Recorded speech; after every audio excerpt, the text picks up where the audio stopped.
You are given a 16-foot long string.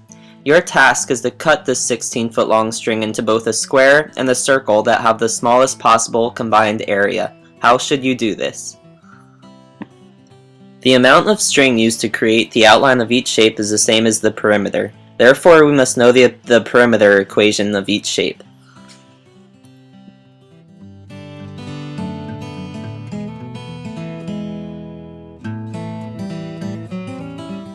Since we know that the string is 16 feet long, we also know that the total perimeter of both shapes will be 16 feet.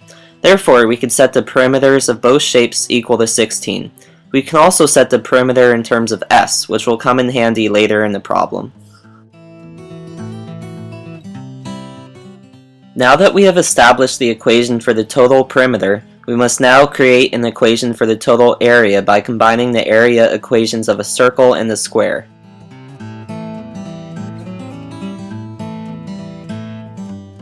In order to find the smallest area possible, we must derive the total area equation.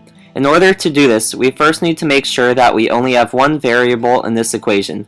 To do this, we plug in r in terms of s, which we solved for in the previous equation.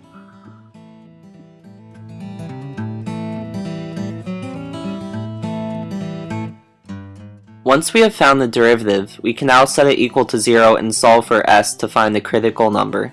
This critical number will represent the length of a side of the square that would result in the minimum total area.